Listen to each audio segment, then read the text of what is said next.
Assalamu alaikum. Good afternoon.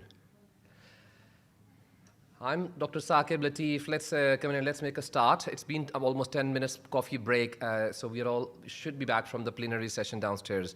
Sorry for a few minutes delay, but of course everything was running a bit late. Okay, so my name is Saqib Latif. I'm the clinical lead at the American Center for Psychiatry and Neurology here in Abu Dhabi. I have been requested by the organizing committee to chair this important session, which is a big honor, because I tell you, this is not something very often that you have in life, that you have the honor to introduce someone who has genuinely spent their lifetime, which is related to their title today as well, their lifetime working with children and families. So Dr. Sama Al-Abd, I know her for a good, I don't remember, quite a few years, around 20 years or so. She is someone who has worked in many different roles, and if I go through her whole profile, that's going to take quite a while. She's a doctor, psychiatrist, a teacher, an ardent advocate of empowerment of the children and young people, and I'll tell you, she's an Egyptian-British child psychiatrist who's currently working in Center in Dubai and Cromwell Hospital in London, has worked in various places in UK, Maudsley, St. George's, University of Cairo and Zurich. And her special interest has been mainly around the developmental disorders of ADHD and autism and interaction between the developmental and behavioral disorders. So that's where I know her of. When I was a trainee about good 18, 20 years ago, I was working next to your clinic. And I know her since then. She is passionate, she is energetic, and she has really spent a long time of her life. So it's really my pleasure and honor to introduce her today. So we are going to have her presentation first today, and then it will be followed by a joint workshop. As I mentioned, she has done lots of publications. She is also an examiner, and recently her role in the Child and Family Training Institute will talk, I think, in the next workshop. So without further ado, it is my honor, Dr. Sama, please, stage is yours.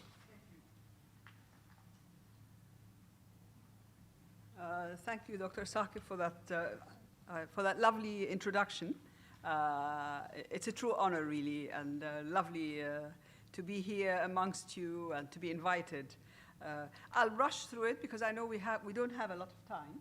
So I wanted to share with you not just academic stuff, but really my experience with my patients and what they have told me over the years about their experience with ADHD. Next, please. Oh, this is for the slides. Oops. It's a pointer or? No, that's one. Huh? No, this one is yours. This is This is mine. yeah, We can put it in my bag because they're the same. Oops. No, I think this one was. What? The other one is mine, I think. I think this is mine. We have the same make of, I got my own pointer. Yeah, this. Okay, this one, okay. So,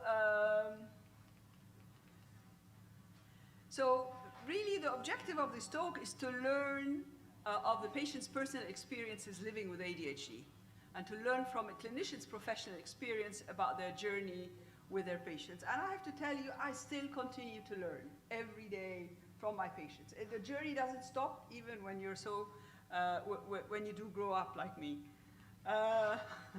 Right. So I was involved at King's College with the service development and had lots of dilemmas regarding networking, challenges, and I'm going to talk about challenges, rewards, and lessons from patients.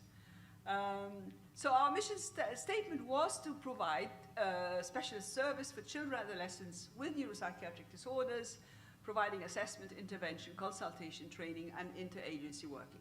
I will skip some slides because I also have a very nice video at the end, which I'm keen that you do see. So it is a journey. You know, I see children from a very young age, and I see them into adulthood. I'm going to London tomorrow. I'm seeing a patient of mine who I've been seeing for the last 20 years. She's now a very skilled psychologist. But we had a journey together. She had anorexia, bulimia, ADHD. you mean it. And now we're trying to reduce the medication, and she's doing really well. So it is a journey, and it's a journey that you share with parents because there are dilemmas. There are parents who don't want to start medication.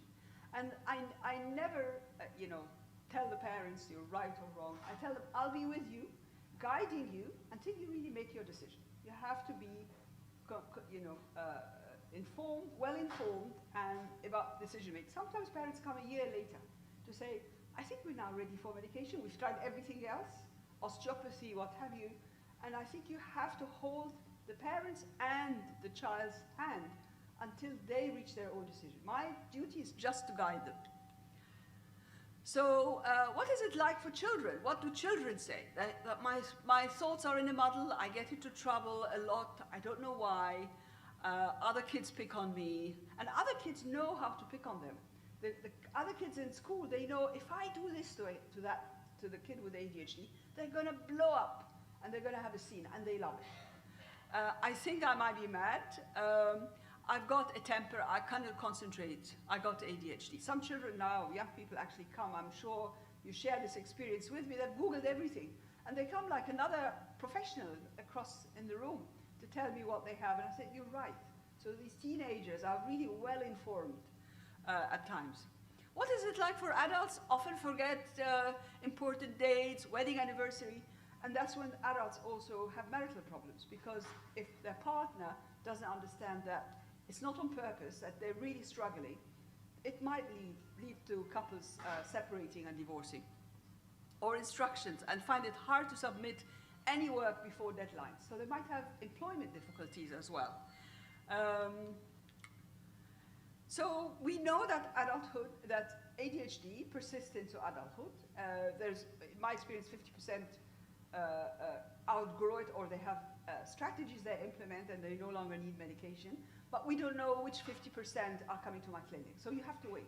Sometimes I tell patients, okay, go to university and come back to me if you're having problems.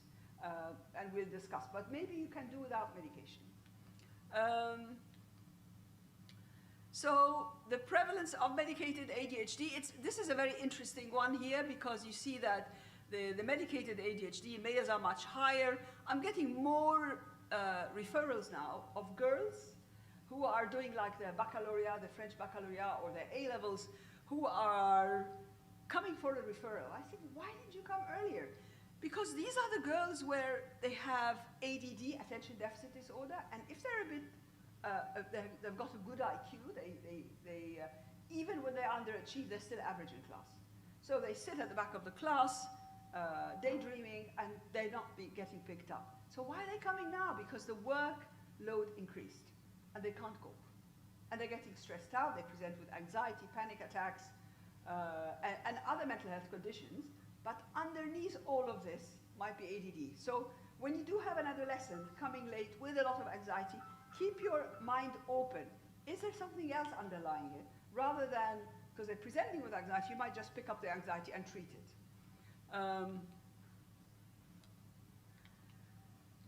Right, so there is a continuum of child psychiatry to adult psychiatry.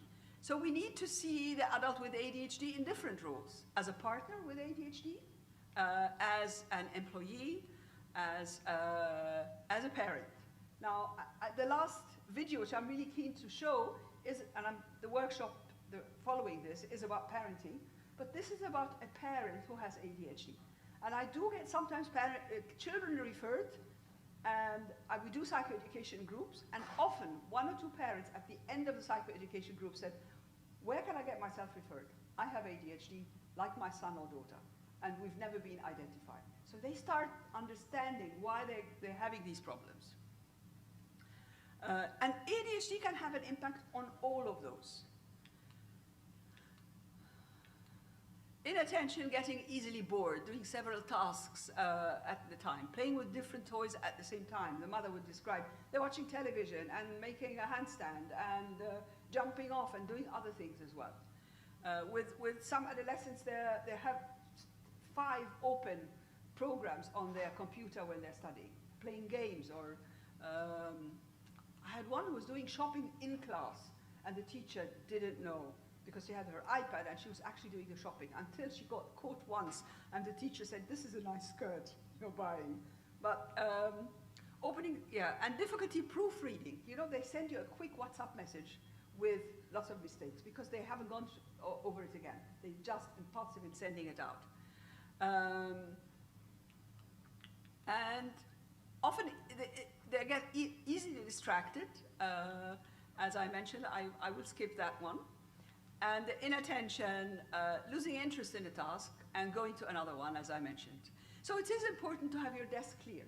Put your back if you have your room open, that you're not looking at the corridor where everybody is coming and going.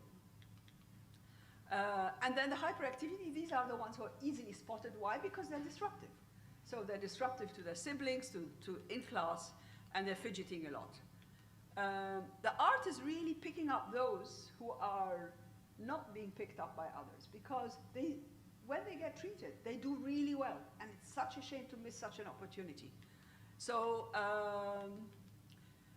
and again, if they have difficulty waiting their turn, you can give them actually a certificate, for example, when they go to Euro Disney, or to actually say they have ADHD, they can't wait their turn, because they might not go on rides because they can't wait in a queue.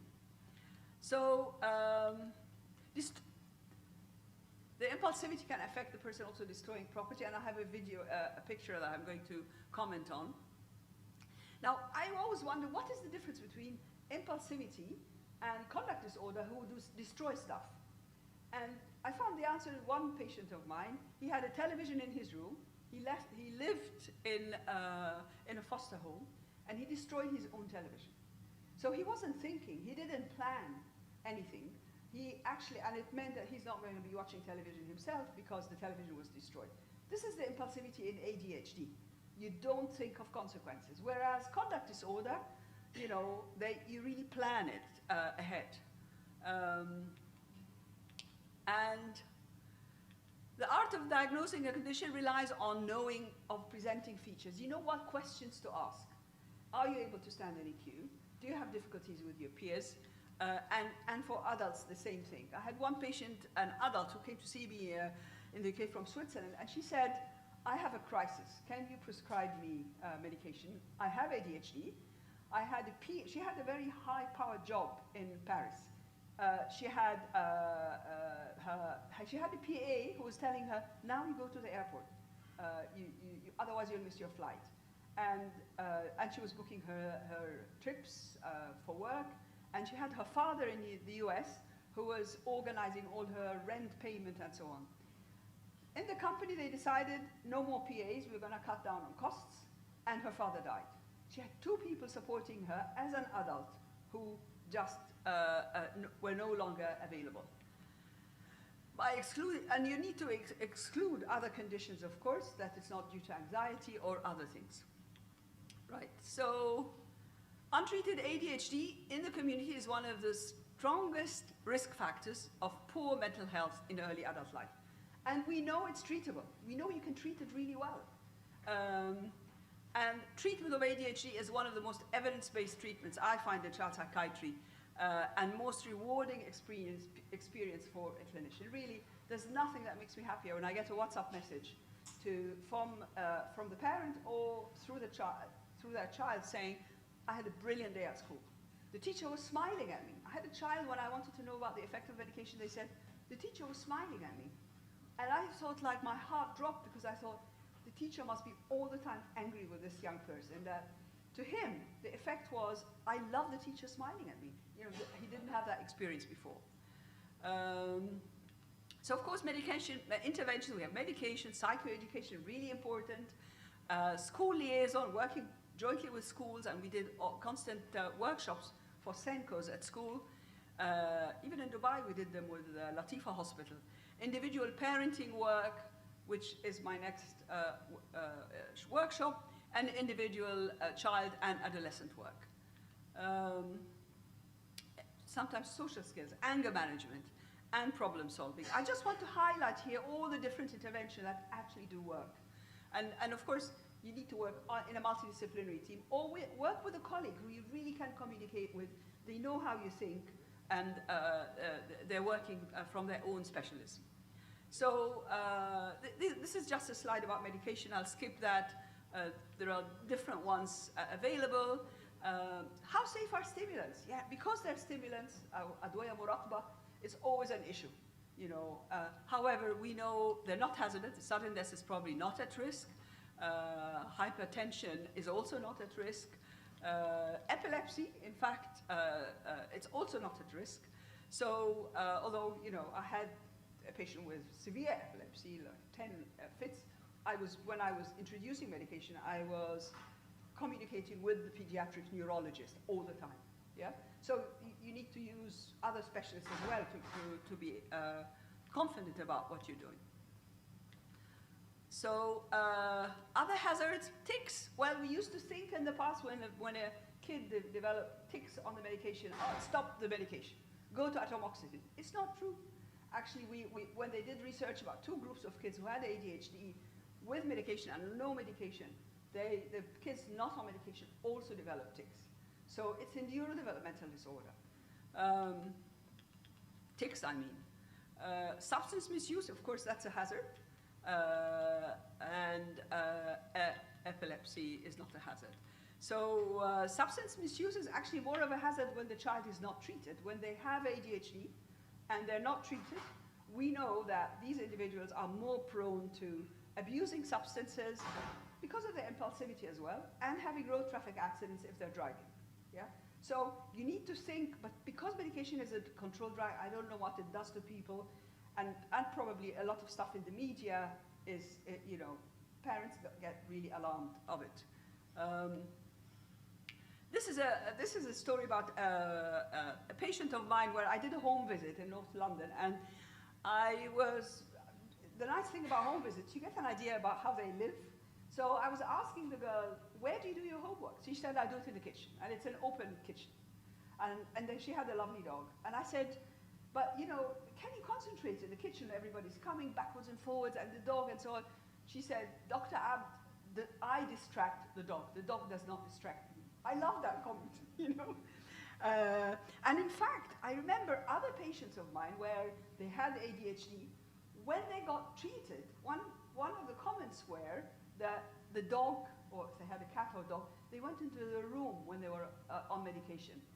The reason is because if you're very impulsive, even animals don't like it. You know, you might hold the dog in a rough way, or you're impulsive with the animal. But when you're actually calmer, the animals really feel it as well. I mean, if anybody has animals, you know how, you know, animals can feel out lots of different things in their own way. Description of patient when not on medication. This is a patient of my doctor. He said, Doctor, do you know what it's like when I'm on medication and off medication? She said, when I'm off the medication, it's like I'm going uphill with a very heavy suitcase. And when I'm on the medication, I'm going uphill as if the suitcase is empty. So even these teenagers who actually do achieve really well, it's with a great effort. They stayed up at 3 o'clock in the morning to get the homework done, because otherwise they can't. And I had, in fact, one of my patients was at the American School in London, and the mother, her son was staying up until 1 or 2. He was in the senior school, and the mother thought that all other children his age were studying up late. Until she went to school and she asked other mothers, are they all up? Is your son or daughter up late getting the homework done? She said, oh, usual time. And that's when she realized there's something wrong, and she then brought him to me. So yes, they can achieve, but they pay a big price to that. And another patient was telling me about what it's like to be on medication, and I like that, you know, I like this example so much. He said, you know, Dr. Abd, when I'm on medication, it's like going on a swing, and you need to have the first push on the swing, and then after that, I swing myself. And we all know when you go on a swing or a bicycle, you sometimes, when you're very young, you tell somebody, give me just a push. And I like that example. I use it with all my patients because it also gives credit to the young person themselves, that you know, the success is partly to do with them. You know, I don't like to take away the feeling that it's all about the medication, because it's also true.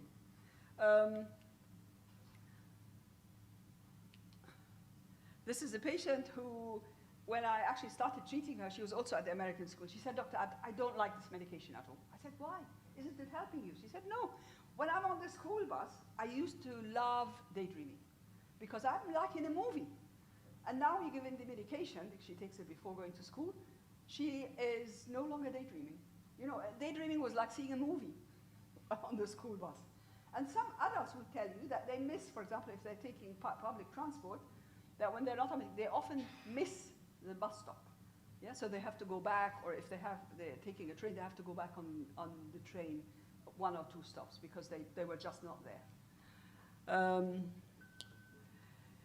And again, telling you about the patient that I had a patient with, she had anorexia, bulimia. We had to admit her to an inpatient unit out of London. And I saw her for anxiety at the beginning.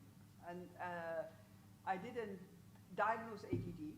And then she started having anorexia. We had to admit her. And then I thought, there is maybe an ADD element that I'm missing here. So I told her that, and I did my assessment. My dilemma was, of course, this is a patient who's losing weight. She needed even hospital admission. And then at the end of the day, I'm putting her on an appetite suppressant. So I had a dilemma. I told her, look, I'm not sure I want to do that. But then what she explained to me, she said, Dr. Elab, you don't understand. I'm not eating, not because not because of the appetite. It's what I'm thinking of. You know, you have these wise comments from patients where you realize, I'm so ignorant, but she's right. The decision not to eat is not based on hunger. It's a cognitive decision. She was trying to explain to me. And I did start her on medication. This is the one who's become a psychologist, and she's doing really well. Very proud of her. And it is a bit like when anorectics look in the mirror. It's not what they see in the mirror, it's what they think might be in the mirror. They might be very slim, but they tell you we're very fat. Right? So there are lots of non-medication remedies for ADHD, attaching objects, and they're equally important. I don't want to raise, you know, the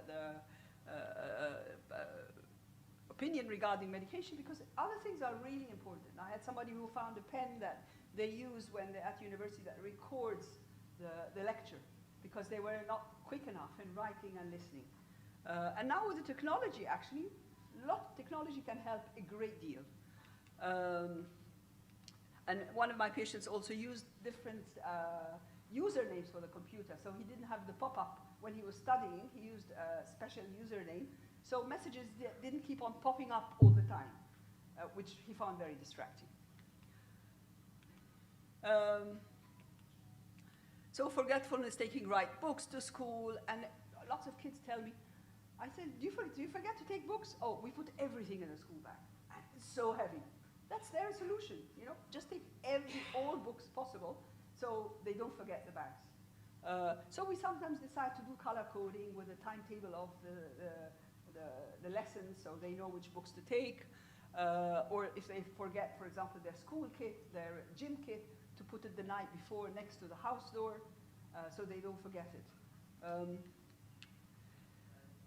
And so schools can help, and I'm keen that shall we just run the video maybe? I'll jump off because the video at the end of this PowerPoint. This is about an adult, a mother who has ADHD, and it tells you a lot about her parenting, the employment,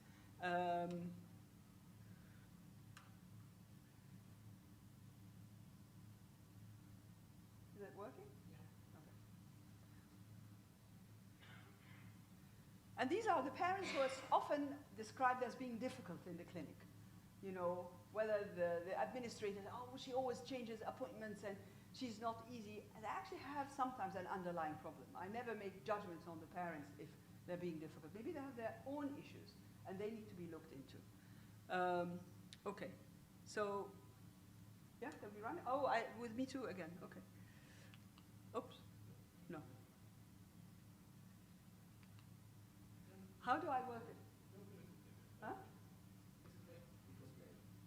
Cross one? You press or me press? Because if I press, it goes. No, I think you should. You play, yeah.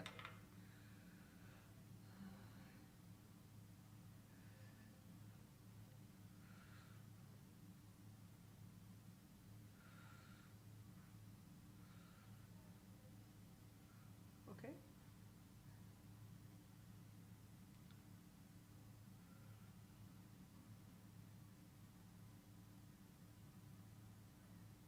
The sound is good?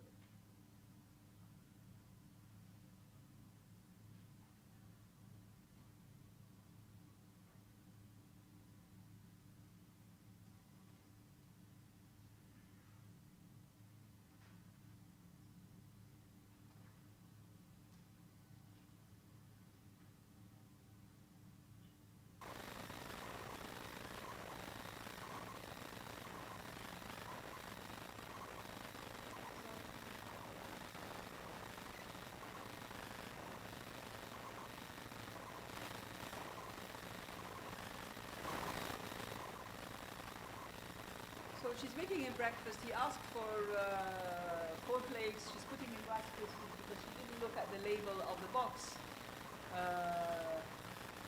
And then he tells her, "You forgot my spoon." She brings him the spoon. She has a meeting at work, so she's trying to look at what she needs to do at work. And she forgot to give him the milk, so he tells her, "Can you give me the milk, please?" Is there no way of getting this out?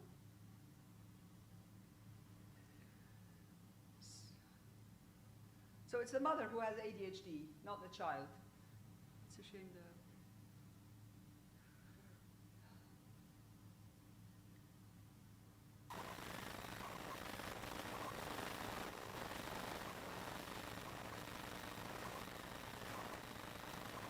Then her colleague called her, tell her, don't forget to bring that report with you.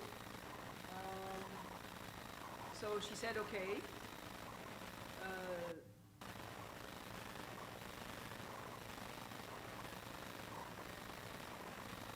Did I give you my sound system?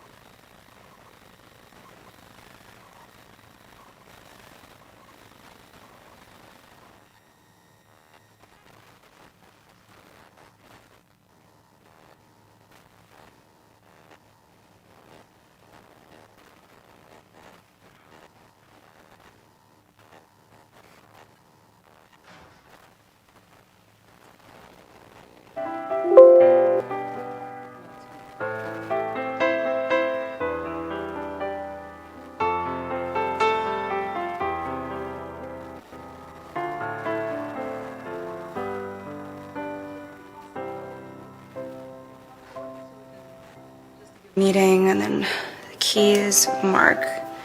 Go to the grocery store. Oh, I mean, dinner with my family. What was I thinking? Morning, bud. Morning. You hungry? Yeah. How about cereal? Sure. Yeah? Oh, I forgot to empty the dishwasher.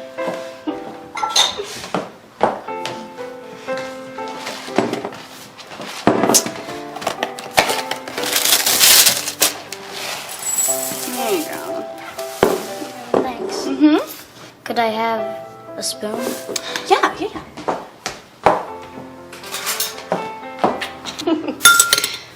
Oh.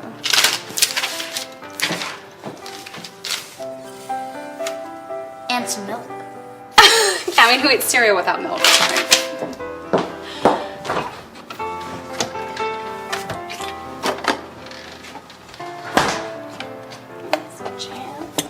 Thank you.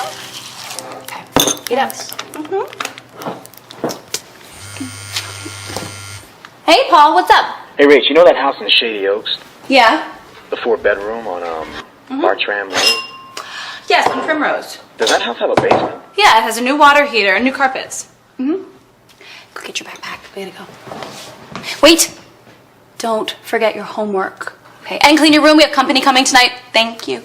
Yes. Oh, and you asked me to remind you about the sales meeting this morning at 9:30. And don't forget to bring your sales report. The report. Oh, yeah, I almost forgot about that. Yes? Yes. Okay. All right, bye. Oh, could use a vacation. I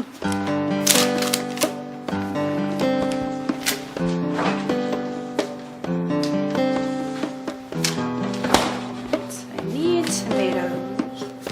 Ooh.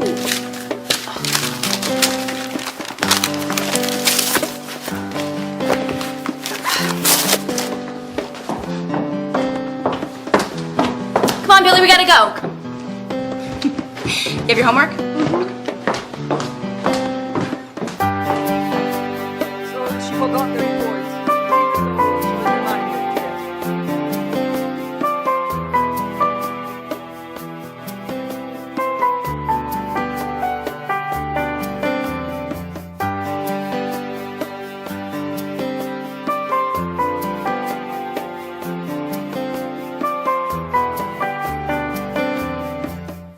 Now, the figures from last month were good, but we're a little down from last year at this time. Hey, everybody, sorry I'm late. Did you bring a sales report? We're doing it. Oh, yeah. Yeah, I have it right here.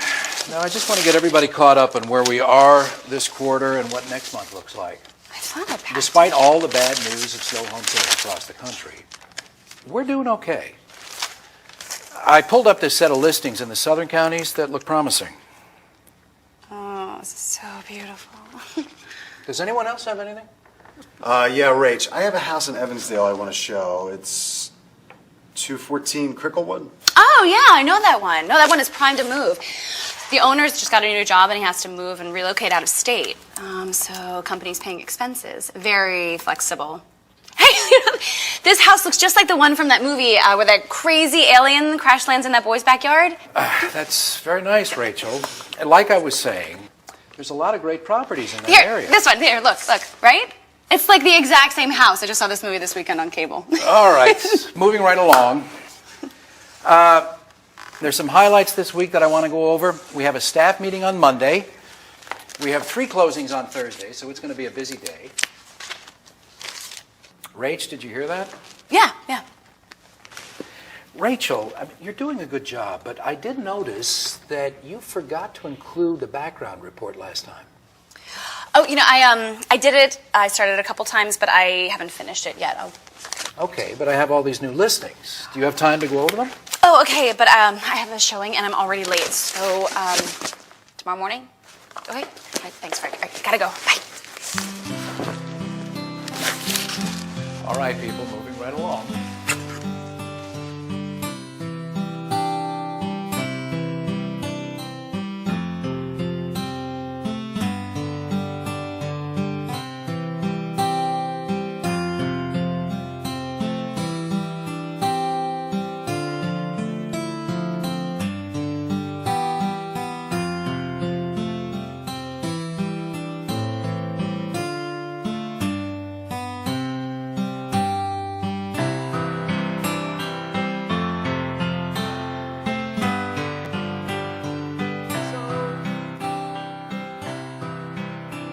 Can we just show the 2 slides before that? So you can see how an adult can struggle and how it will affect her parenting. Yeah, because I had another example of a child where the child was referred to me by the school, by the teachers, and I saw the parents because of behavior problems. The parents were at the stage of divorcing, and during that time, the father moved out, and they were not on talking terms. And father kept on missing important dates for his children, which upset the children a great deal. So he wouldn't go to sports day or parents meeting. And the reason wasn't because the father didn't want to go, he forgot. And when they were married, the couple, it was the wife doing that for him, to call him to say, today is parents meeting, don't forget to come. She would call him several times. Because he lost that support, he was really left to his own devices. And I think it was one of the reasons for the divorce as well, but it was too late because father had already moved out. So it is important to realize that, and often the parents, we know ADHD is very genetic or ADD, so we do know it runs in families. It's not uncommon to see it in another member of the family. So always consider, when you look at parenting, which we're going to look into in the workshop, what does the parent have mental health problems? Are they struggling in their own right? So after all these years of my service, still controversy over all these years, drug use and complexity, overlap of differential diagnosis, oppositional defined, autism, learning difficulties, and we know that they can all be present in one child. So, and usually the cases we got referred were the complex one, where the child has a bit of ADHD, anxiety, or there is on the autistic spectrum. Sometimes they have OCD as well, yeah?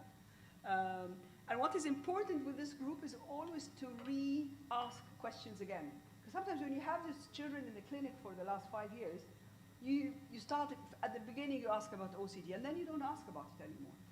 And actually they developed it during that time. But if you don't ask the question, you're not gonna get an answer either. Yeah? And so take-home message is treatment of ADHD can be a challenge, but it's really a worthwhile challenge. I'm glad I dedicated my career to seeing these children. And actually, they present everything and you learn in child psychiatry. Lots of conditions it's not a very specific service because they present with all the other conditions sometimes as well. Thank you very much for listening.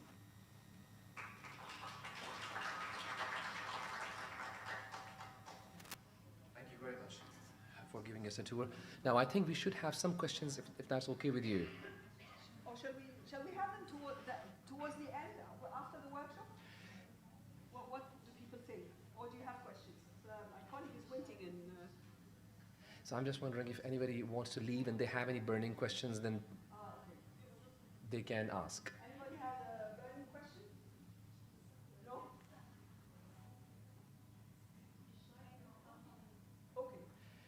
Okay. Okay. So we will have the Q&A after the workshop towards the end. Yeah. Okay. Should we have the other speaker? Jenny, yeah, she'll be online. Okay. So are we connected?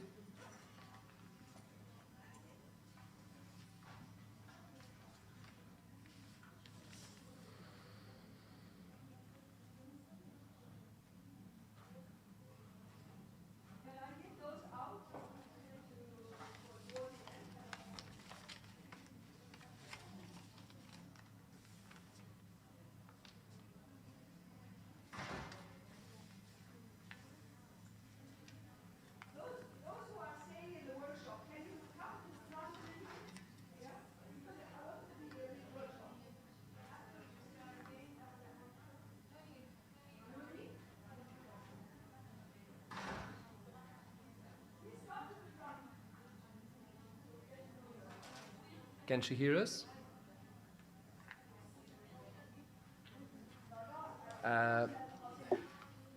No, we cannot hear you yet.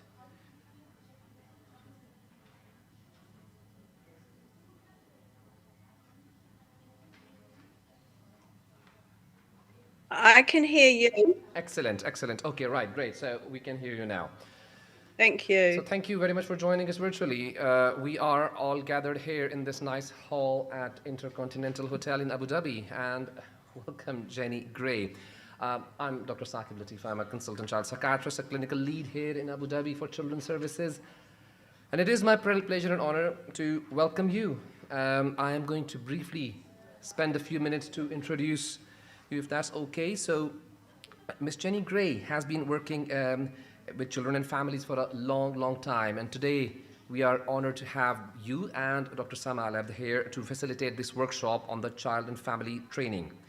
So you have worked in social work, management, policy development since 1979. Well, I thought I will not mention that, but I think it just highlights the years of experience that you have. Anyway, I do apologize, but I'm gonna carry on that you have joined the Social Services Inspectorate, Department of Health.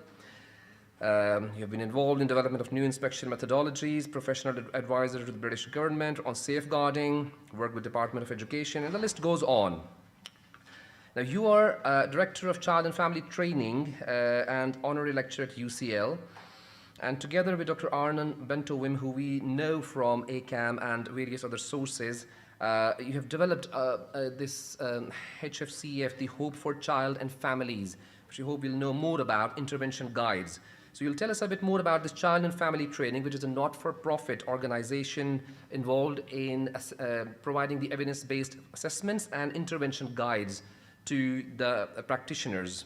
And we are going to learn a bit more about that. You deliver training both in UK, around the world, and in 2007, you were awarded the Order of British Empire and Honorary Fellowship of the Royal College of Pediatrics and Child Health. You are President and CEO of the International Society for the Prevention of Child Abuse and Neglect from 2012 to 2014. So all in all, what I would say is that these few people in this room, we do have two people here who have actually spent their lifetime working with children and families on all different types of developmental issues, safeguarding, abuse, neglect, anything. So I would really like the next sort of at least an hour for us to make use of this time. So thank you very much. Thank you very much, Ms. Jenny Gray, for being part of this. Now, I'll hand over to Dr. Alabd, and this will be an interesting interaction between the live performance of Dr. Sama and the virtual interaction and participation of Jenny Gray from UK. So over to you. Thank you. Hi, Jenny. I don't know if you can see us. No? No, I can see myself in 3 screens, which is a bit disconcerting, but not you. Okay. So shall we start? I'd like you to do the starting with positive parenting. Do you have the slides, Sama? Yes. نعمل slides.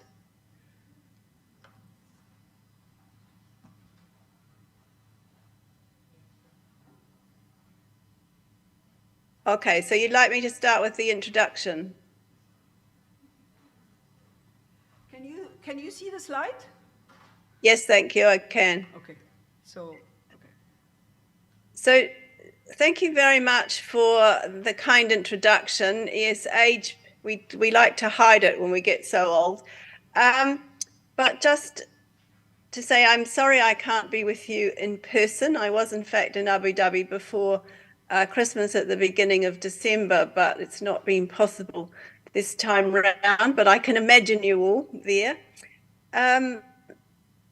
We wanted to have a workshop on promoting positive parenting. We had planned for an hour and a half, so I think some of the presentation we will need to just either go through very quickly or perhaps move on, just so that we finish within the time allocated. And I note there's some time for questions at the end regarding Dr. Sama's presentation as well. So next slide, please. We have no conflicts of interest to disclose. Next slide. Sama, are you able to, I don't know how many people you've got in the room, but are they able to receive a copy of the Yes. Competence and Evaluation Questionnaire? I gave, everybody's got a copy of the questionnaire? No? Okay. Thank you. Just for my information, because I can't see anything, how many people have you got in the workshop? About?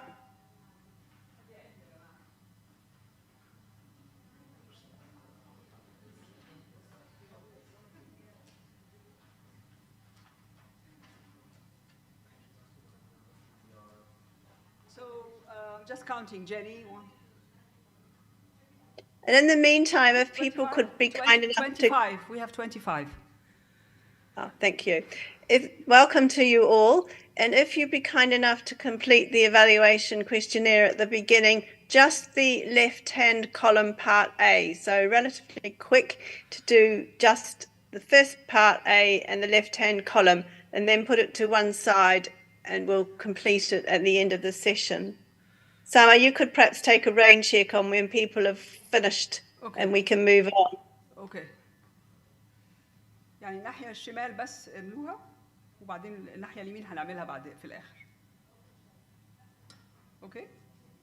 اوكي. We'll move on. Yeah? And Summer, have you been able to hand out the copies of the guides? Yes, everybody's got a guide now, yeah? Ah, perfect. Thank you. And is this in Arabic and English or Arabic only? No, bilingual, yeah. Fab. Thank you very much. Well done. Okay. So, yeah, move on. Yeah.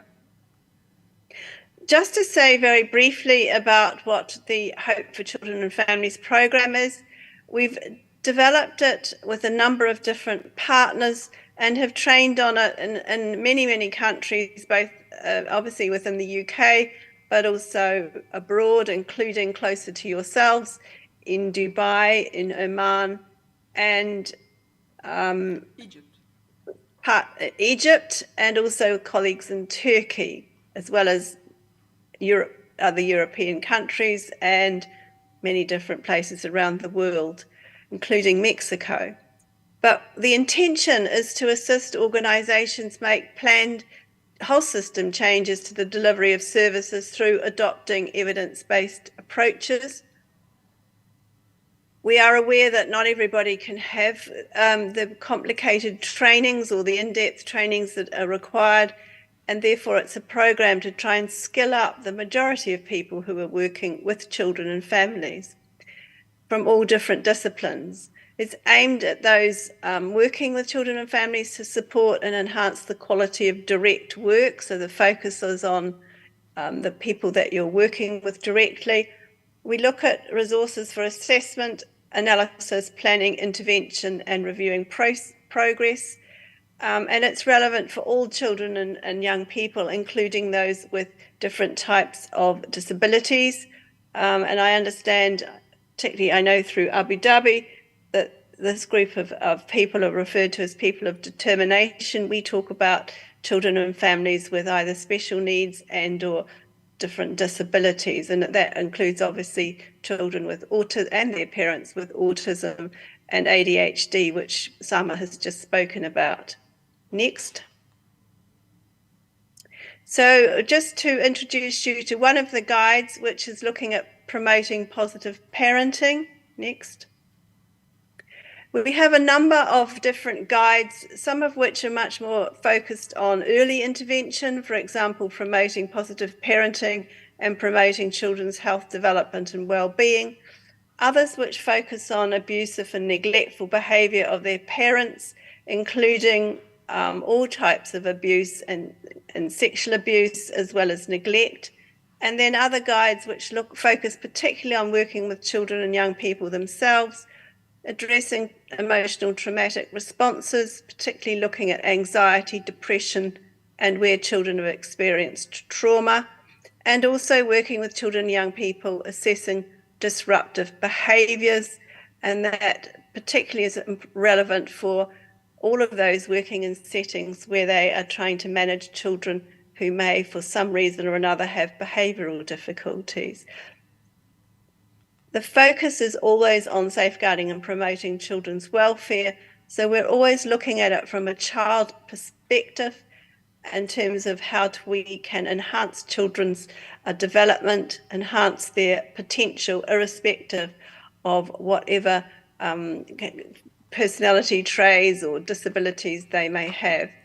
This particular guide is looking at promoting positive parenting, and we're thinking about how to parent positively and, in a sense, not in a non-violent way. So that's really what lies behind it. Thank you. Next.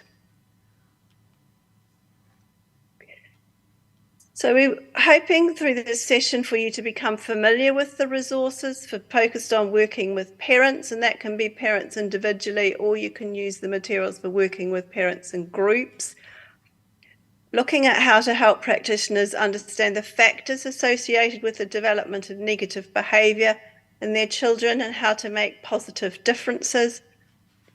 In the actual training, which we normally do over a day, it's giving participants an opportunity to rehearse skills using suggested scripts and activities that you can then take into your work with children and families.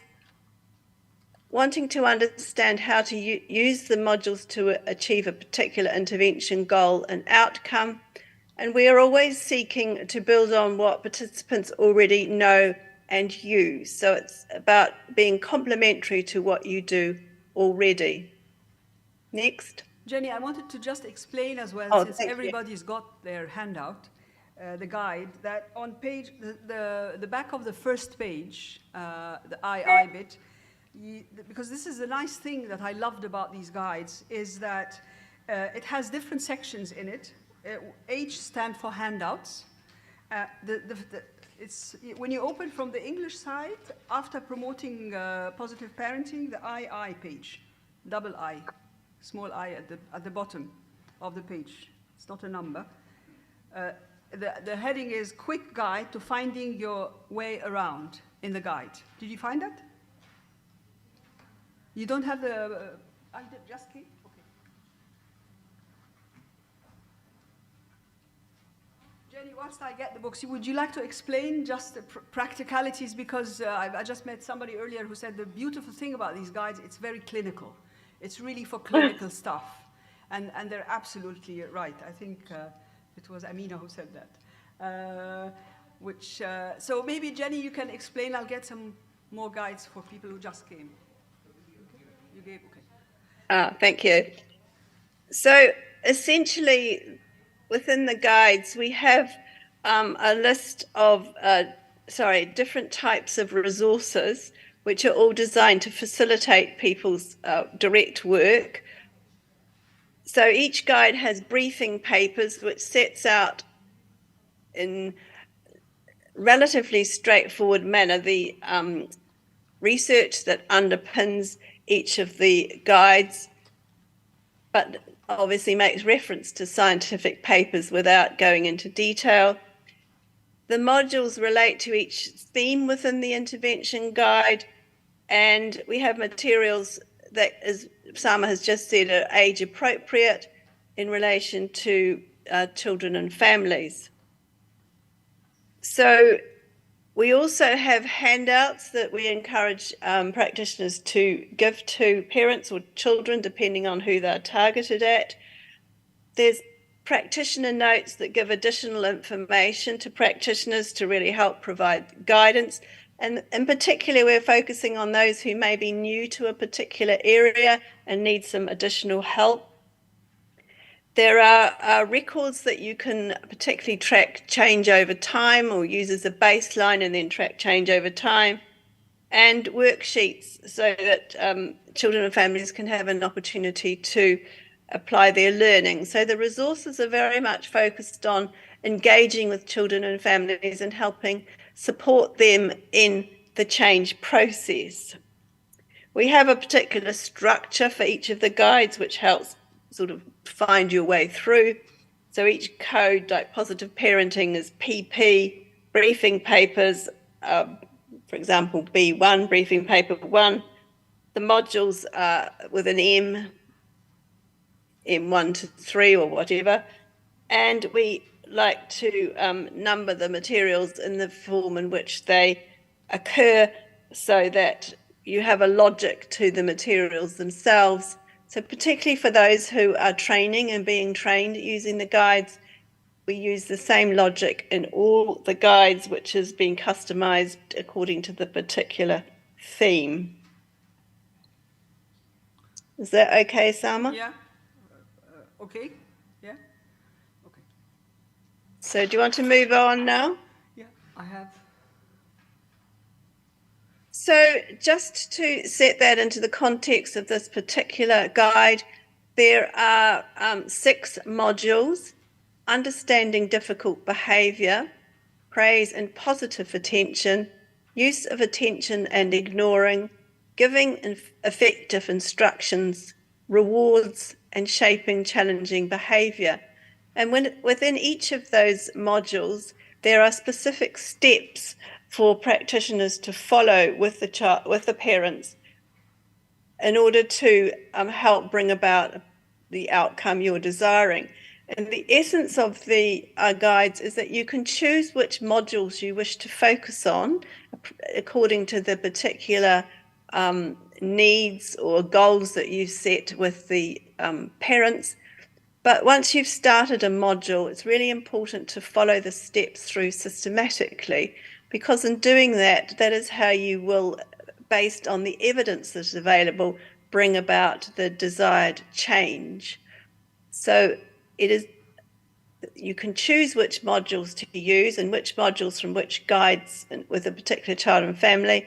But once you start a module, you do need to follow that through systematically to get the best possible outcomes.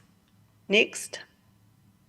So we're going to play a video just quite quickly to give you a sense of just getting into thinking about this matter. It's a particular family, obviously a family from the UK, where Gina is the mother, Frank, father of 2 children, Ben, who's nearly, 5.5, Annie, who's 6 months old, and Frank has been previously in a relationship and got an older child. We're going to just show you a very short segment from this video, just to really help you think about, when you're watching the video, to be thinking about both positive interactions and negative interactions. Next slide, please. So looking at each of the parents, so the mother and father, look at positive parenting approaches used by each parent towards the child. Now, for some, there may not be much for some and a lot more for others, so just note what you can. And also negative parenting approaches. We're going to do this very quickly in a teaching situation. We would get people to write it down and then to discuss that in a group so that we have some discussion, but unfortunately we won't be able to do that today. So Sama, are you okay to play the first segment of the video? Okay. Yeah.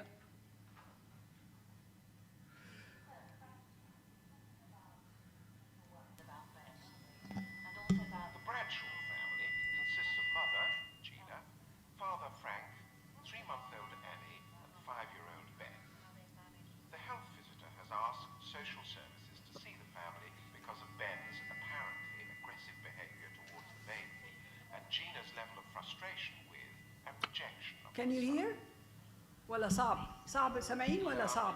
We talk when something really needs to be said, we kind of get in contact. Give me. Can we lift it? Sorry. Thank you. Again, we've selected short clips to give you a sense of how this element of the assessment develops. As you're watching, try to describe and rate this family in terms of their communication. You'll find detailed descriptions of the scales in your manual. Can I ask you, when do you find it easiest to talk? I guess for me, easiest time would be like the night time. I don't know, I don't really, I'm not that good in the morning. In the mornings, really, I think that would be the time that we best communicate. Like, I don't think I'm that good. When everybody's up and really been awake. able to wake up and kind of So get my it's head working. a bit different for the two of you, actually. One of you, you would prefer to talk in the evening, Frank, and you find it easier in the morning. Well, I thought we both I agreed think it was in the we morning. can talk like whenever we kind of decide to say. Which is in the morning. Frank, do you think that your wife would say you were a better talker or a better listener? Which do you think? If I asked Gina. I guess you'd say I'm a better listener, really. I believe if I need to say something, then I will. But it's kind of, I'm always open if Gina wants to come and talk to me about it. Do you think that's right? Do you think he's a better listener? So I wasn't listening. Yes, I know. It's difficult when you've got the baby, isn't it? I was asking Frank whether he thought that if I asked you if he was a better talker or a better listener, which you'd say, and he said he thought that you'd think he was a better listener. Do you think that's right? Well, I think I'm both. Well, I was thinking about him, actually. Oh, Do you think he's a better listener or a talker? That's what I was... I think he's a better listener. Yeah. So, Gina, do you think Frank would say you were a better talker or a better listener? I think he'd say I'm a... What do you think you're doing? Give it back to me now. Why should I? I don't want it. Do you want another smack? No, I Give don't. it back now. I am worrying about it. Didn't you just see what he did? Give it back. Why? Just give it back, But Ben. why should I? Ben. Give me it. Don't worry about it. Okay, so we were talking about hard to think about these things, isn't it? Pretty much. Whether Frank thinks you're a better talker or a better listener, Gina, what do you think? I think you think I'm both, really. You see, I'm just stressed out now. Yes, so that upsets you a lot. Yeah. And are there things, Frank, that Yes, you would like yes, her Mama. to talk to you or listen to you more about? If you could choose. Maybe kind of when it comes to like the new baby and stuff like that. I guess. What sort of things, Frank? Just I'd say like a little more input and kind of what's going on with her and stuff like that. I mean, everything's good. Yeah. Right. And if we ask Ben, do you think he would say that he thinks you listen to him? If we were to ask Ben. I'd hope so. Yeah, me What do you too. think he'd say? I think he'd say that, yeah, of course we listen to him. I think we're really good with him, considering what bad I mean, child he Yeah, is. he kind How of comes and talks to unruly. me like whenever he wants. Yeah, and he stuff doesn't like listen that. though at all, does he? He doesn't listen to anything that either of us say. You know, constantly have to repeat ourselves, don't we? You got to talk to him quite a bit. He's just really But unruly it's and a hard kid, he you know what is. I mean? Kids kind of do their own things. Well, I think it's because he's a child, he should listen. You know, and we agree on that. Yeah. We're talking about listening and talking, and I was thinking I hadn't talked to you for a while, and I was wondering what was happening here. When younger children are part of the assessment, it's easy to let the adults do the talking for them. So make an effort to draw them into the conversation, even if it means apparently going off track for a while. The results are often worth it. Is it that man there? Yeah. Is that a man? Yeah. Yeah. And where's the ambulance? Can't see which is the ambulance. Right. And then the police. And what's going to happen next? And then all the animals gather together and they're trying to pick up that. I see. Ben, we're talking about... Were you listening? Did you hear what we were talking about just now?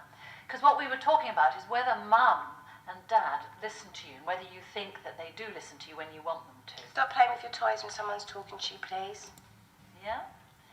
So, what do you think about that, Ben? That isn't true. Whoa, don't think so. No. So what do you think? About them listening to you when you want to talk to them. Who's a good listener? Dad. Yeah? Yeah? What do you like I think to talk you to? mean Mum, who spends most time with you. Right, it's me. Daddy helps me play things. What sort of things do you play with Dad? I watch Pokemon. I think that's usually I'm good, but Mummy says I'm not good, but Dad thinks I'm good. Right. So they'd have a different view of it, would they? They'd say different things about it. Yeah. Yes. They just think I'm very, very cross when they speak to me. Do they? Yes. Do you think you're cross with me, Mum?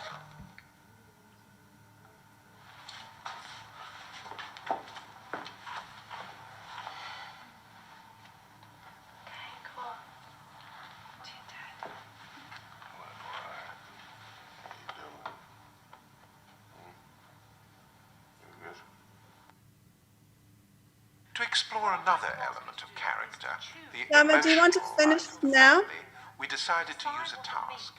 In this case, Mum and Dad choosing and explaining a well-known saying to Ben. I've got one. Don't bite the hand that feeds you. If at first you don't succeed, try again. What we're really talking about here is how it feels to be in the family. Is the atmosphere warm and nurturing, or negative, chaotic and painful? Are relationships supportive or rejecting? Are family members reasonably tuned into each other without being either intensely intrusive or detached? Do they express their feelings fairly clearly, or do they fail to communicate feelings, or express them in an overwhelming way? Are they sensitive towards each other's feelings, or dismissive and critical? Okay, Ben. Daddy is speaking to me first. Mummy's going to speak to you No, first. but I like Daddy first. Okay, don't bite the hand that feeds you. Okay, it's a No, proverb but and it means... he said that so he Let me tell you what it means. It means that He's if you telling me are what it unkind means. and You tell me inconsiderate what your things mean. to people who love you and try to help you, they're not going to Why- continue to do it What I anymore. was going to say Okay? is, That's what that means, if right? at first you don't succeed, yeah, Do you want me to try repeat myself? again. Are you listening to me, yeah? Yeah, I'm listening Now, to what it Dad, means, but not you. all it means, yeah, listen to me, is say like you're playing football and you're trying to do your kick-ups and that, yeah, and you can't get the kick-ups going, yeah, you got to try again, got to keep practicing them kick-ups, yeah. If you like quit at the first hurdle, you ain't gonna get nowhere in life, are you? See, so you got to keep trying, got to keep striving. You get me? Did you understand what Mummy said about don't bite No, the I hand that don't feeds you? understand you. I was listening Do to you want me Dad. to explain it to you? No, I don't, but I want to No. listen to Daddy better. Okay. What happened next? Well, I just got on with making breakfast. You see, it just helps himself. Right. Did you ask? So making breakfast, Gina, what does that involve? Well, I just made the baby his bottle and stop it. I made the baby his bottle and I asked Ben what he wanted, and he wanted a chocolate spread sandwich. Is that quite Go and typical? sit down on the floor. I'm not going to tell you again. Just go off and stop pretending with your silly coughs. They don't fool me. Was that quite typical? Yeah, pretty much. I mean, then again, there is no... Sorry, we're going to stop here.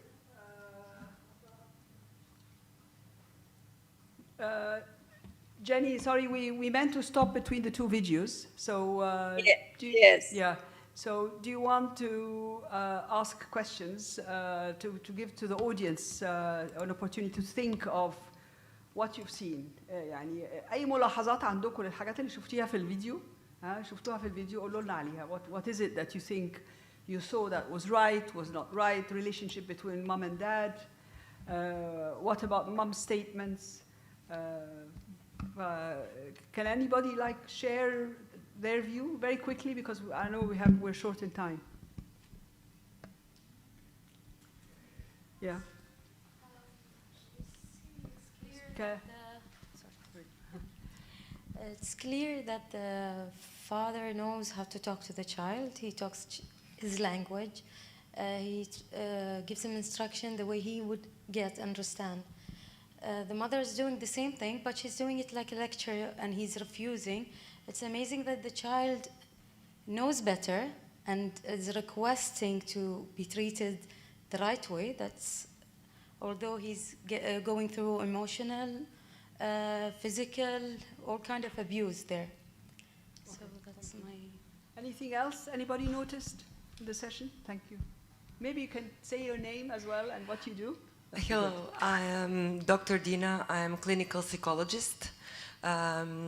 I am working as a lecturer at university here in Abu Dhabi.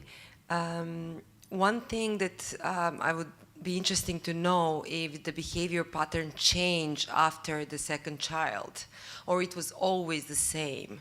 That will tell us a lot about mom's behavior and if she changed toward her son because of the second child. The second thing that, mom was very strict, but in a very bad way, and dismissive to everybody's feeling, thoughts, intrusive in the conversation. The father was ignorant to the mom, and every time he tried to express himself, it feels that he was just going along with what he thinks she would like. On the other side, he's doing the same to the child. He knows that the child needs him. He finds a way to express it, but again, he's a buffer between those two, which creates a very negative atmosphere at the end in the family. He doesn't know how to handle them both, my opinion. But I would like to know if anything changed after the second child. Right, lovely. Any other comments? Yeah? Sorry. And what is relevant as well in these interviews is the verbal and non-verbal communication, yeah. the body language. Yes. Because when he went to sit on his mom's lap, she actually sent him away. Although it was such a touching moment of the child wanting his mother's confirmation, she couldn't do it. She couldn't do it. Yeah. She couldn't do it, but she also had a negative from his side before she refused him. So I think she's like, not revenge, but she was also in pain. You could see her non-verbal communication that she was also in pain. She knew that something is wrong, but she just couldn't handle herself. My opinion. And we do have sometimes also parents who are quite punitive to one child and not the other. Sometimes it's they remind them of their dad, their own dad, because they look like them. I mean, sometimes even children have the same name, and they're really the parent is really quite upset with the young, but she's very good with the young one. Yeah, and of course there's jealousy. She's spending more time with the baby. So many things, and she might have a mental health problem. Maybe she is depressed, postnatal depression. Yes. We don't know. So there's so much that you need to assess in the person and in the child and the relationship with the mother. But Dad was able to give some things that she wasn't able to. And then she threatened him when she was explaining about if you bite the hand of that who helps you, they might not help you again. So she's actually threatening the child. Yeah? Jenny? Thank you. I think we'll skip the next video. Can you go straight to the slide to do with 15? Is this a familiar scenario? Next. You want to next? We skip this one. Yeah. Is that a familiar scenario? This one. Yeah. Just if you, Sama, just because it's a relatively smallish group, just ask people perhaps to say, are these the sorts of things that they see in their own work with children and families, or are there other issues that are most prominent in their work? We're just helpful to get a little bit of feedback from group members. يعني السؤال هل دي حاجات انتوا بتشوفوها في شغلكم اليومي ولا بيبقى في حاجات أخرى مختلفة بالنسبة للإيشوز؟ Are there specific issues that you see, similar issues that you see with families here, or are they quite different? Or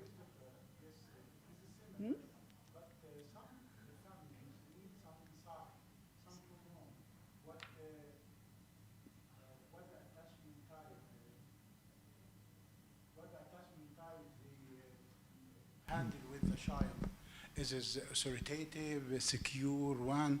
Is they need sometimes stress management, like the mother here need to know she had burnout and need to how to handle and control her assessment, her stresses, all like that. So some of them need to know a lot about their type and style to attachment the baby. Right. So they need to understand themselves and to be able to do the parenting. Any other comments? Okay. I think we can move on. Okay, next PowerPoint. This is a very key PowerPoint in terms of the research, and it's one I think we all need to keep in mind. There is strong evidence that improvement in positive parenting rather than reductions in harsh or negative parenting is a key factor in mediating change in child behavior, child problem behavior. So it is a reduction in punishment is necessary, but it's not sufficient as a condition for improvement, whereas positive parenting is a necessary change. And that finding comes from an overview of all the research evidence in relation to positive parenting undertaken by colleagues here in London at the Anna Freud Centre. Peter Fonagy has led that work. So I think in working with parents, particularly those where you might be concerned about negative parenting styles or abusive and neglectful parenting, this particular guide on positive parenting is really important for bringing about that change, helping people not only to sort of stop doing something that's harsh or punitive towards a child, but importantly, learning how to do something that's different, which is negative and positive. I always think we can't say don't do something unless we help our parents with what they can do that is positive and helpful towards children. Next, Sama. I think it's an important question. I remember doing a workshop in Ras Al Khaimah maybe 12 years ago, جمعية نهضة المرأة, and I was talking about praise, reward, and then one lady got up and she said, but why is not beating up the child or punishing them not a good one? Because it stops the behavior. I said, it's one of the most important questions. Yes, punishing the child will stop the behavior. It's, however, short term. It will not help the child develop confidence in themselves, and it's not good for personality development. However, using rewards in shaping the behavior, you are helping develop a young person who in the future will have better confidence in himself. And the change in behavior will be lasting, right? So, I mean, lots of individuals don't know this is the way they're brought up. I just saw a patient in the clinic who, the mother was actually disclosing that she herself was beaten up with a stick when she was young. The father as well, he was beaten, and it's a family from Africa. And that's how they were brought up. And sometimes parents don't know. They think, well, I'm okay now, so why not beat up my child?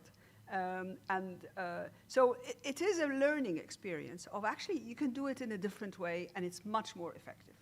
Yeah? Thank you.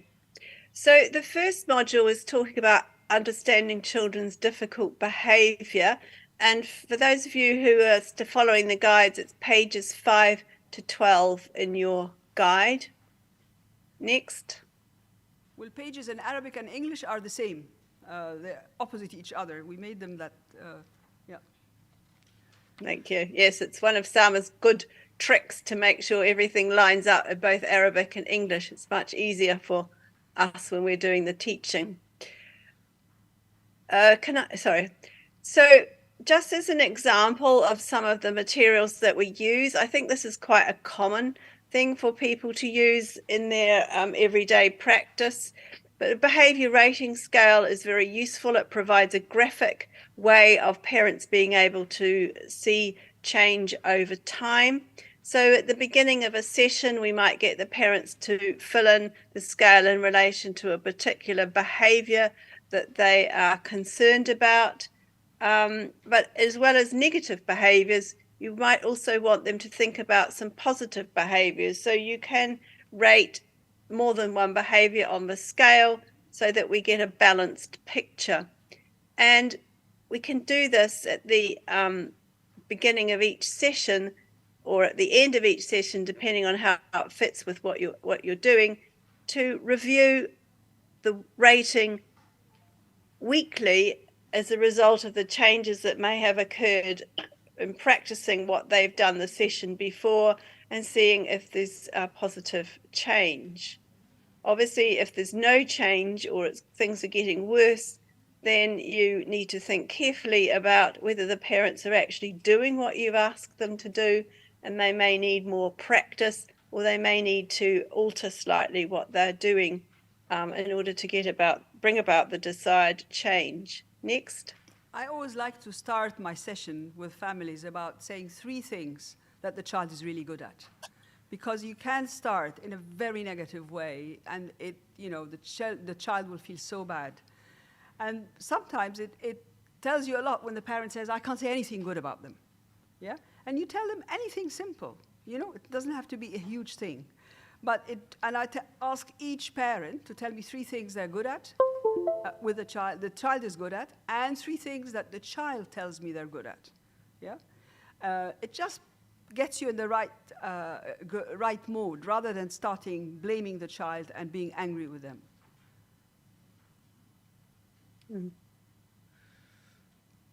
So, and I'm sure this is probably familiar to all of you, for each module, we tend to think of each module as a session that you might do with parents. So you want to track what's happened in relation to the previous session, and including any practice assignments you might have set for them.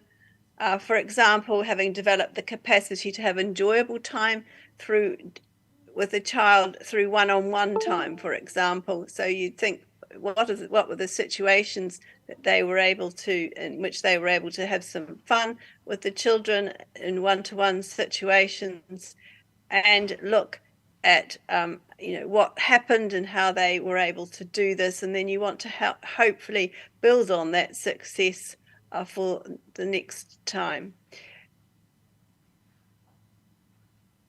We have a particular technique that we like to use, which is about going through the last 24 hours and discussing a child's behavior. We find it's really important to get factual information about what's happening, both positive and negative behaviors, as Sama was saying. And by asking about the last 24 hours, you're likely to get more accurate information rather than generalizations. For example, oh, well, I always take my child to the park, or I do that every day. And then you say, well, what happened yesterday? And you find they didn't take the child to the park. Well, what happened the day before that? No, they didn't either. So really important to be very concrete about the last 24 hours and getting the parents or caregivers to talk about what happened and to follow through their daily routine, starting with when the child gets up, has their breakfast, goes to nursery or school, following through right through till when the time when the child goes to sleep. It's particularly important for understanding pressure points in the day, as those of us who are parents will understand there are always stressful points, particularly if everyone's trying to get out of the house at the same time to go to work, to go to school, to go to nursery, and then thinking about how to manage these stressful times as part of moving forward. And we find it helps give parents or caregivers confidence that the practitioner really understands their situation. So that if you're thinking about how to help parents or caregivers, they want to believe that you understand the dilemmas, the challenges that they have, and therefore you will be making suggestions which will in fact bring about change. Next. I've just talked about this, but we want to talk about specific points of what happened yesterday and getting them to talk about that in a focused way, saying, you know, what did your child do, not what do they do. So being very concrete about what happened and then what happened next as a way of you being able to track the day and properly understand from a child's perspective as well as the parents, what happens in daily life. Next. So these are some general principles that you might want to use when talking with parents. Important, obviously, in terms of managing children's difficult behavior, to be consistent with the child. Very confusing for children if you allow certain behaviors at some point in the day, in the week, and then you're punitive for the same behaviors at other times. So looking at consistency of responses to children, setting fair limits and boundaries. Children are very quick to judge whether they're being treated fairly. Setting predictable routines so that children know what happens, what's expected of them, and how their parents will respond. These are important because they offer children protection and safety. They teach appropriate responsibility at home, and we're looking to teach children and teenagers social responsibility also then when they're not within their own home context. Consistency in routines make children feel safe and their world predictable and increase their attachment security. And helping children learn what's expected of them also values themselves and their own self-worth. So we're really wanting to help parents be able to manage their children's behavior in a consistent way and understand what the benefits of that are, both in the short and the longer term. And I think consistency is important too. And in some families, you know, you have the grandparent doing something completely different. And I just had a child where the mother asked her mother, why does he always like coming to you? And the grandmother said, because I allow him to do everything you don't allow him to do. So what do? You can't teach your mother or your mother-in-law. You might want to tell the child, look, when you go to the grandparents, they have different rules. At home, we have those rules, however. Otherwise, you'll get into trouble with either the parents-in-law or your own parents.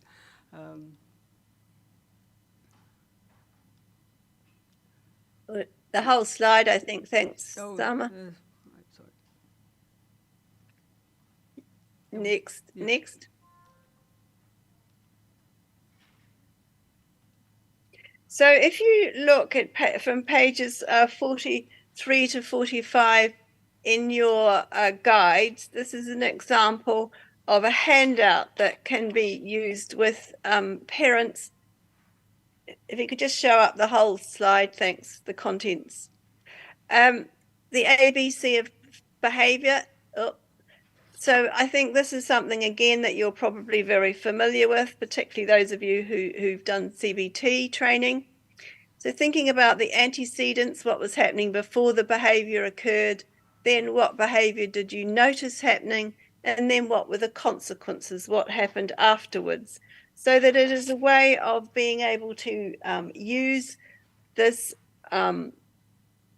understanding in order to help parents think about how they might respond differently to their children. And you can do this in relation to, there's a worksheet on page 46, for example, where, I mean, one of the examples we often use is if a child spills milk, you know, children are always spilling things or dropping their food, sometimes intentionally, but mostly not. And thinking about, you know, what was happening, how did you respond to that, and what were the consequences? And one response might be for the parents to get really angry, and then thinking about how you can change that response for the next time and do it in a way which is helpful to the child, perhaps, for example, engaging the child in help with you clearing up the milk and then getting another drink. So we think about how we use this chart to look at changing children's behavior, but also changing adults' behavior as well. So we can use it in many different ways, thinking about how we can influence what the child's doing and doing that in a more helpful way for the future. Next, Sama. And maybe just to comment as well, in all these interactions, it's important to consider parents' mental health themselves. So I had parents where you put the guidelines and they still didn't get it. And then I started asking individually, not in the group, parents about their educational history. And you just find they might have learning difficulties themselves. So they don't really understand fully, like other parents, what you mean. Or they might have been depressed. But it's important not to take parents, they're a heterogeneous group. They present themselves with their own difficulties. Parents who are on the autistic spectrum themselves are actually a group that, are also difficult because they don't understand, the interaction between themselves and the child. And it's important to highlight this or to assess it, because then you're going to be giving very descriptive instructions to the parents of things to do. You don't expect that it's naturally going to be consequences of what you've told them, that they do this, this, and that. So you have a parent coming back and said, I told you to do it, I thought we discussed this in the session, but then they say, but it wasn't specifically about this behavior, yeah? Although it's a similar behavior, but they couldn't generalize and apply it. So you need to have these things tailor-made depending on the parents' understanding and mental health issues as well. Mm-hmm. Thank you. I think we'll have to skip the exercise, Summer, and go to the next slide. So we're going to move on now very quickly to praise and positive attention. Very important module. And again, I mean, Summer's already talked about this, about praise tending to increase appropriate behavior and decrease inappropriate behavior. Praise works far better in the longer term than punishment, and all the research internationally brings that home. Punishment makes children feel more negative, whereas praise helps improve children's self-image and motivates children to persevere. And most parents realize that children engage in disruptive behavior as a way of gaining attention. And one of the kind of things to remember is that what you pay attention to, you see more of. So helping parents think about how they can pay attention to positive behaviors and reward and praise children for doing something that is good. Next.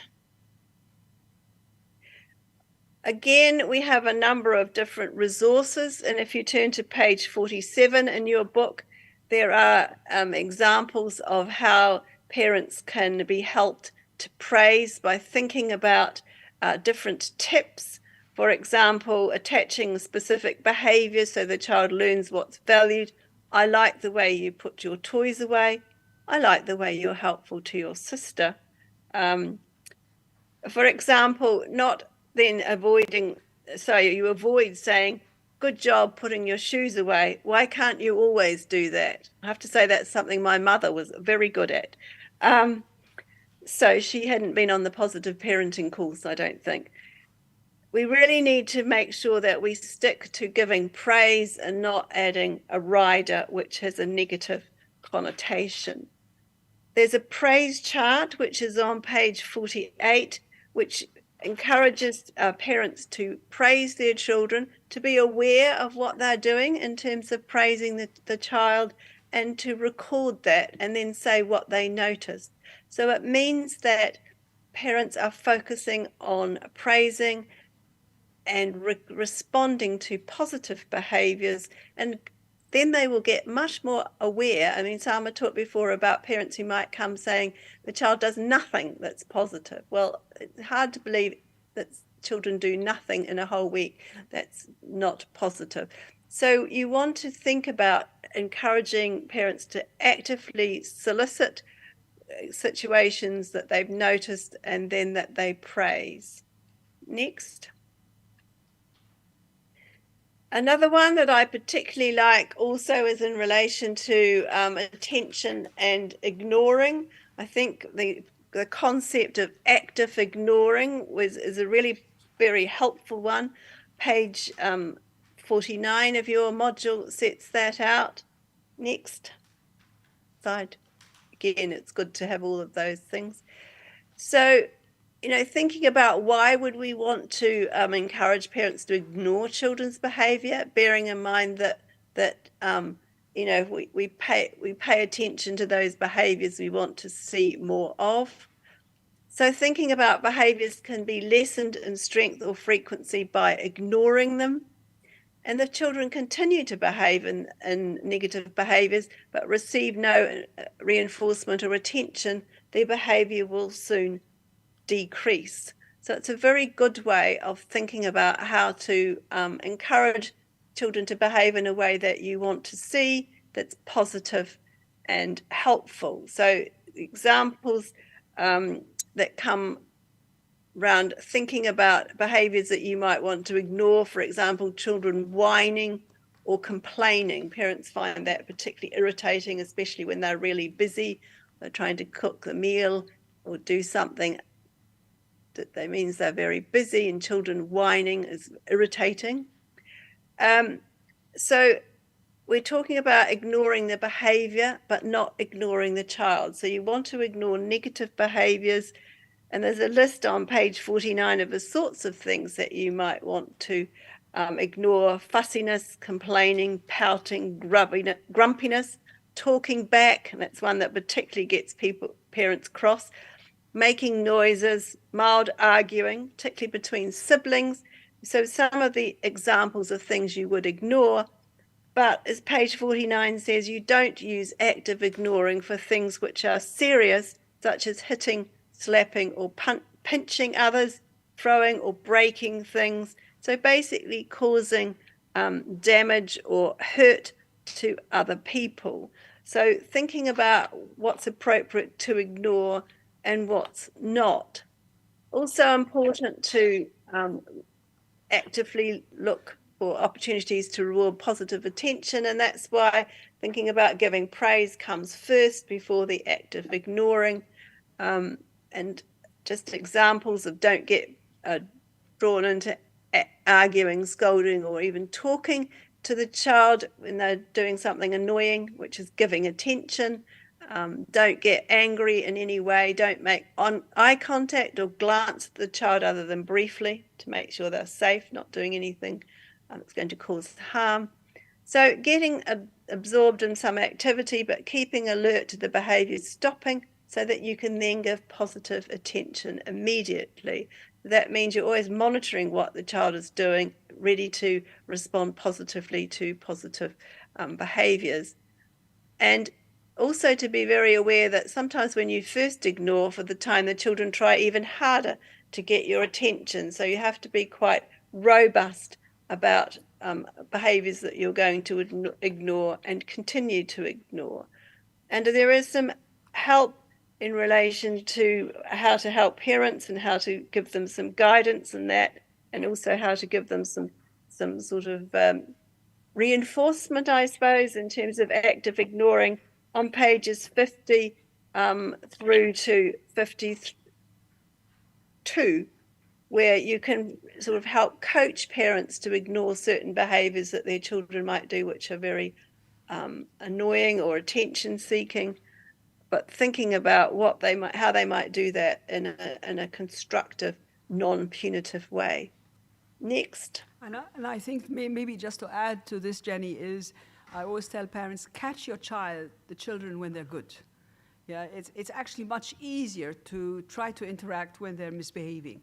But if you see children, for example, siblings playing, you might want to say, you're really playing very nicely, and being able to share the toys together. Just one comment like that can extend the time the children are playing nicely.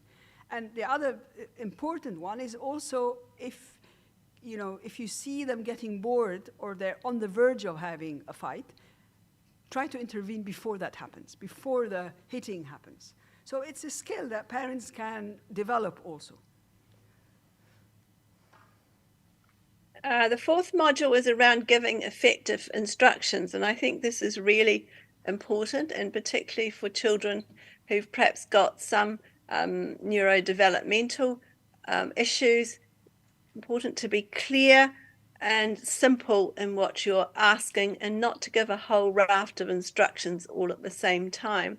So instructions are to be used for something that's really important, and parents or caregivers need to be willing to see the request through to completion. So it's more likely you'll gain compliance by managing the event, minimize distractions, turn off the TV, get the child's attention by saying their name, making contact and standing next to them, and providing a transition warning when appropriate. In 5 minutes, it'll be time to put your toys away. And using a firm but calm tone of voice, not being critical, because that conveys some sort of irritation or frustration, which is likely to increase non-compliance. And so if parents report having to give multiple instructions in relation to the same particular behavior they want to see, it's worth checking if they have consistent routines in place. So again, going back to having a consistency of routine, the child knowing what to expect, it then means if the child expects that at a certain point in the evening, for example, they will be asked to perhaps go and have a bath, or to put their pajamas on and clean their teeth and get ready for bed, then they will know what to expect. And if that's consistent each day, then you're much less likely to get opposition. Next. And with young children, because they 5 minutes, I would put my hand up and count down, for example, or put the two hands and count down. So they know once all the fingers are down, they'll have to pack up their toys. Or I use a timer, a digital timer that you use when you cook eggs. So they see when it rings, that's when they have to stop playing, for example. Thank you. So again, thinking about rewards. This is really very important as well. Next slide, Sama. So we use rewards as a way of encouraging positive behavior. You can have tangible ones, for example, money or sweets, social, hugs, smiles. They go a long way with children. I think going back to Sama's example of the teacher who smiled finally at a child. Self-reinforcers, for example, when we learn to feel proud or pleased with ourselves. So social rewards should always be given alongside tangible rewards, as this helps children feel good about what they've earned, and in the longer term, good feelings act as a reward in themselves. We give rewards for positive behavior, and I think it's important that it's not the same as a bribe, which you give before the expected behaviors usually. So thinking about rewarding positive behavior after it's occurred. And there are a number of different ways. Sama's got some really interesting ideas she uses about how you can use, for example, charts, or I think you've given the example about beans in a jar, to help children be able to be clear about when they have done something good. They've got 5 stickers that might mean they can then get a particular reward, for example, as a way of helping children focus on changing a particular and working on a particular target behavior. Sama, do you want to say? I had one family, I mean, again, one learns so much from the families. You see one family were putting popcorn in the jar, and at the end of the day, they actually make the popcorn, and the children ate it. What a wonderful idea. You know, for a certain age, it's lovely, because it's like a celebration. It's noisy, and the pan popping up, and they're eating it. Another family, they colored pasta shells, macarona, and they colored it. Masalan, red was for putting your plate in the dishwasher, and green was for something else. And then we put them in a plastic jar, transparent, so they count them. Dad comes from work. It's a conversation. It's a celebration of what they achieved. It's not just putting it and leaving the jar somewhere. So when Dad comes from work, he said, "What? Show me your jar. What is? Oh, you got 4." Important one too is if you have siblings, I would do the reward system with everybody. Sometimes the parents would do it with the child with a difficult behavior. The other children feel excluded and a bit deprived. So it's a celebration for all the children, yeah? And some moms would say, "Oh, but there's no problem with this one." I said, find something, everybody's got something that they need to improve on. Find something for that child too, because it's about giving them attention. It's not just the reward and changing the behavior. If we could go to the slide that says Shaping Challenging Behavior, Module 6, Sama, I think, just quickly. Back or forward? Yeah, that's good. That one, yeah. Now, I'm very conscious of time. We're at the end time nearly. So there is a module on shaping challenging behavior, but it's quite lengthy. And I wondered if I might just point to that, and then we might end and then take some questions, your session and this session. What do you think, Sama? Yeah, okay. Yeah, it sounds good. So I think that just to point out, there are a number of different approaches that are used for managing challenging behavior. We set out a number of different techniques in this particular module, and they are more detailed in terms of what's required, and obviously requires parents to be able to be systematic in following through the steps that you're asking them to do. And sometimes we might use a contract with older children, for example, about what it is we are wanting to see in terms of difficult behaviors.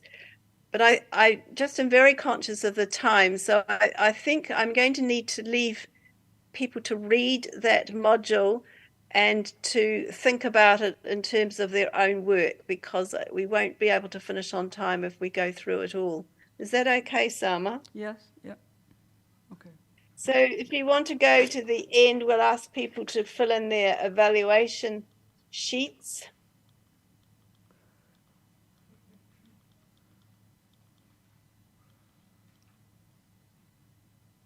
Now, I'm sorry that we haven't been able to complete everything in the time, but I know you're all running to a schedule. So be grateful if you could complete the right-hand column and part B, and then when you've done that, if you could, when you're leaving the session, hand that into Sama as you leave. And then I think we can ready, people have had time to complete that, to take any questions and answers from both your presentation and this workshop.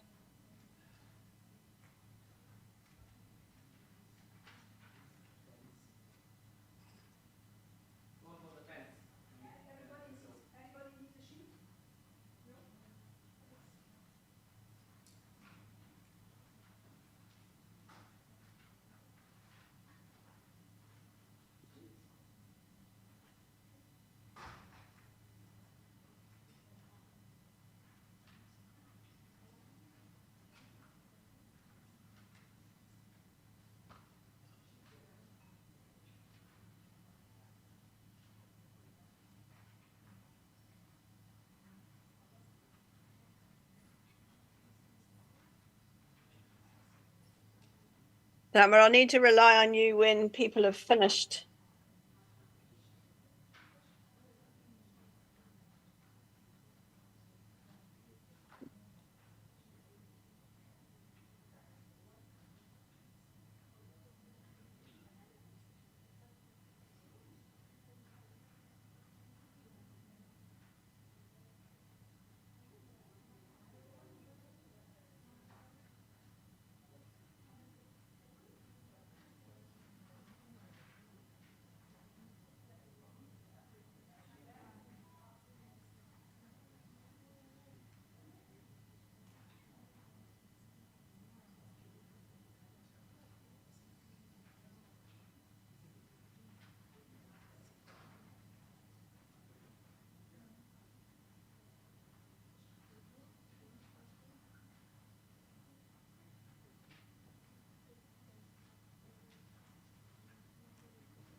Okay.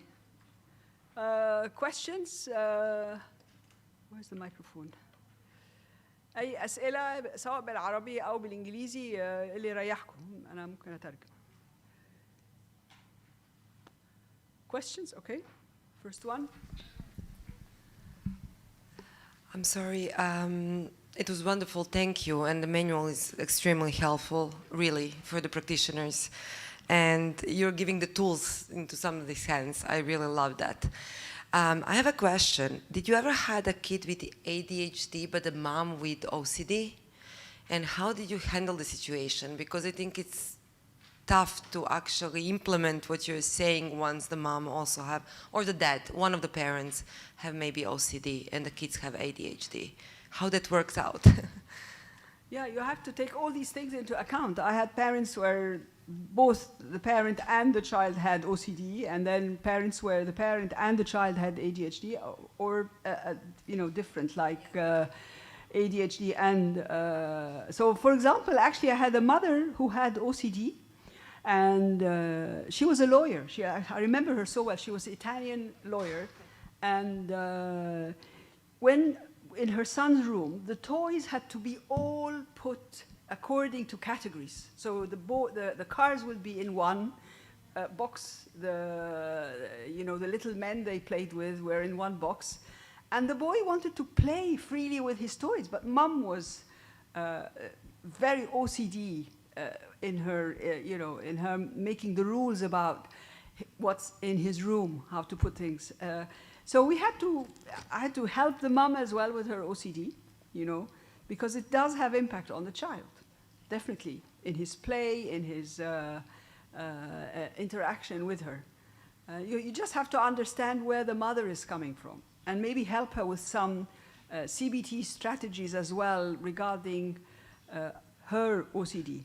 So, we work in a very eclectic way, and if the parent, although I'm a child psychiatrist, but if the parent has a mental health problem, it doesn't stop me from helping them as well with their difficulties, because they might be struggling in their own right about things, getting really very angry if they spill something on the carpet, or because she wants everything tidy and clean and organized. And it's nothing to do with the child, it's about her own OCD. But it affects their relationship, of course. Yeah. Thank you. Thank you.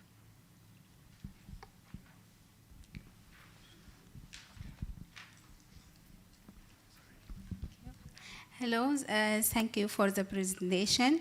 There is some children will not respond for reward, especially children with autism. يعني picky eater, they will not reward by food or will not attract for toys. So how we can deal with them? Really, very, very interesting question. Rewards vary very differently depending on the children. Yeah. And that's why it's so important to listen to the parents of what is rewarding to the child. So it could be, for example, with somebody who's got learning difficulties and autism, صحاب الهمم, and no, we use reward, for example, of something that they like using. Sometimes they have something spinning. They like to spin a lot, and it's very special to them. And so if this is very rewarding to that child, then I would use a very special spinning wheel, you know, that I would give to the child as a reward for the behavior. And parents, when I ran groups for parents who had children with autism and ADHD, and some parents of the ADHD children, the autism children said, but our child is not going to respond to this, yeah?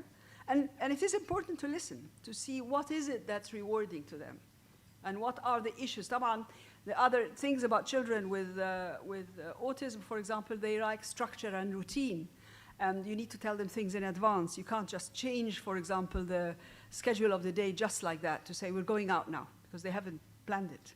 So it is important for the parent to know how to help the child feel secure within themselves, because different things upset or reward different children.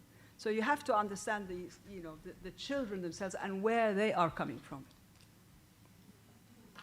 And I had a child coming from north of London to be assessed. I worked in the clinic of learning difficulties, and we were like a national team. So we were assessing children from across the UK. So they would come, and this child, and we were a multidisciplinary team. So the child came, the father said, we're going from where they live to the clinic in London. They didn't tell them that we might have to go to the petrol station on our way. By the time the child came to the clinic, it was impossible to make them sit down, and they were on the verge of having to go back to where they lived. And what we did was, we asked, what does your child like? He said he likes listening to the radio. We had to look in the whole clinic to find a radio, put it on, so the child started to calm down, and then we were able to assess him. Yeah? Jenny, do you have any comments? No, but I think the point about understanding the child and what is rewarding for the child is really important, as well as obviously if the parents have specific disabilities of their own, you've always got to work with a good understanding of both the child and their parents to make the generic specific. Any more questions? Here, the microphones. Hello. Okay. Firstly, I would like to thank you for this beautiful presentation, I guess. It gave me hope because I'm a psychologist as well. I'm still a student. I was diagnosed last year with ADHD. So the patient that you kept saying an example of gave me a bit of hope, actually. So I'm pretty thankful about that. I would like to know the treatment, if that's possible.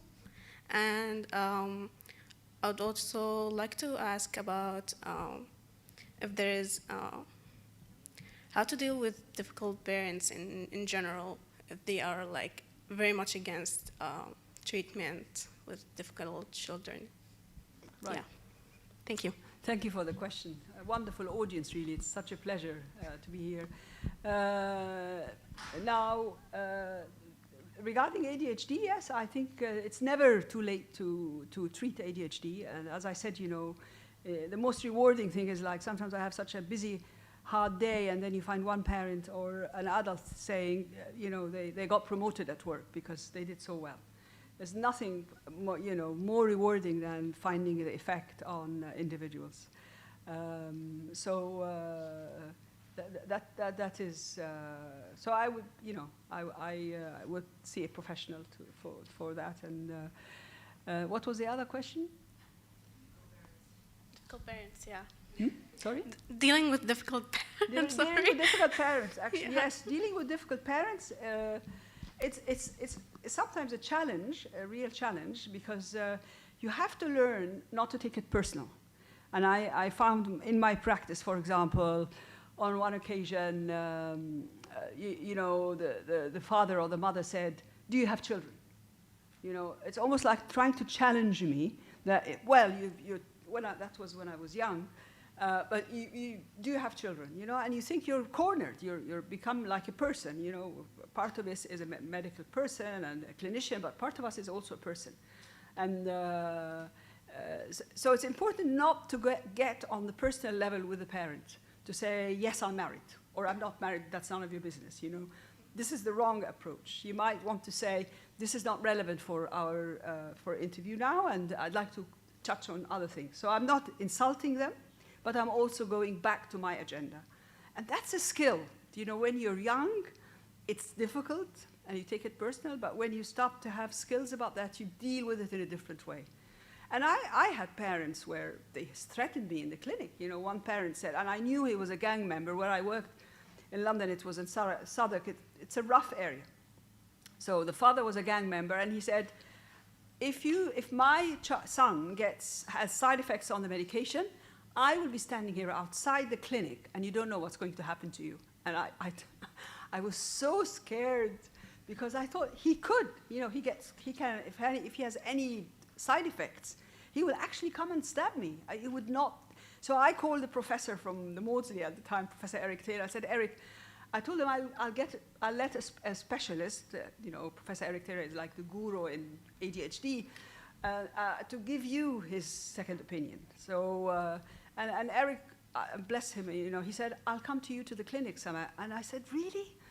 I thought I will go with the family to, this is one of the things about Professor Eric Taylor. He's such a humble person. And he came to the clinic, he saw the family, and he talked to them about the side effects. And, you know, so it's not a problem getting second opinions as well. You know, even if you're very senior, we have all our weak points where you think, actually, I need just an opinion from from another colleague to make sure that I'm on the right track. And if you find it very personal, because we all have also our personal issues. You know, I might have been trying to have children for the last 20 years and never successful, and he might just touch on the wrong button and say, you don't have children. Yeah? So you start feeling your blood pressure going up. We are all human as well, and it's important to address that, whether it's in supervision or talking to another colleague, having a mentor to talk to them about this. There's no, you know, shame in doing that at all. But some sessions are difficult with the most senior people. Yeah. Yeah.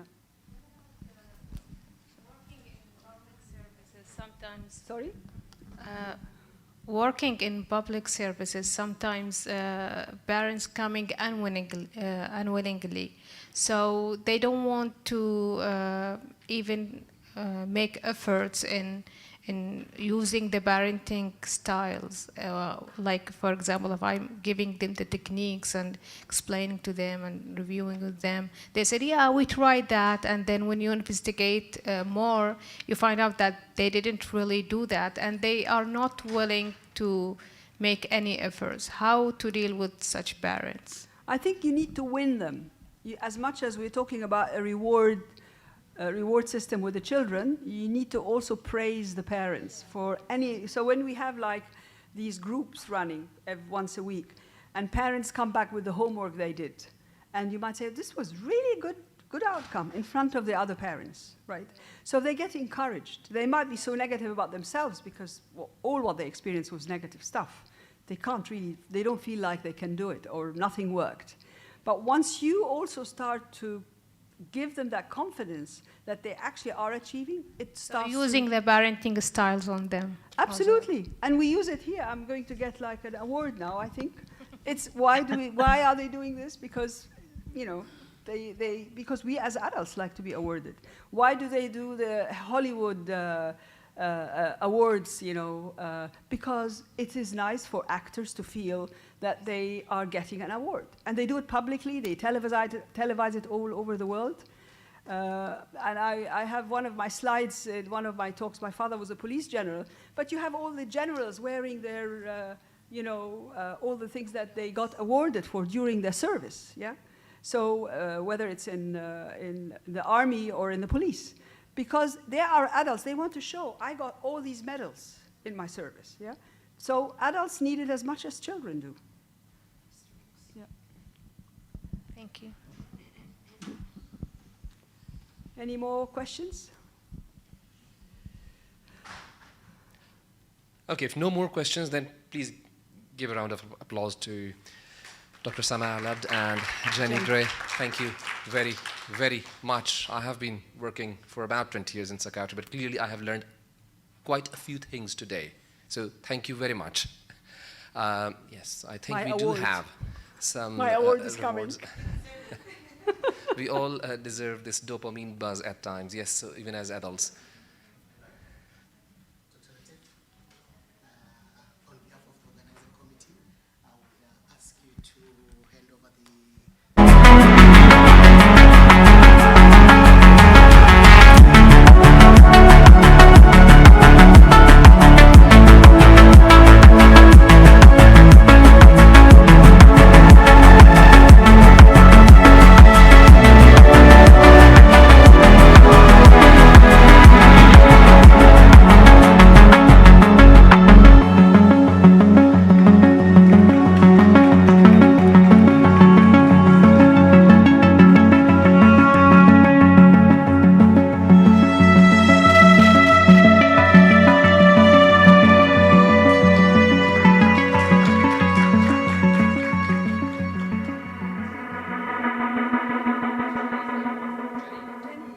Because I'm going to London tomorrow, I can take it with me. So yes, Jenny, if you're listening, there is going to be an award for you, which is going to be traveling to UK.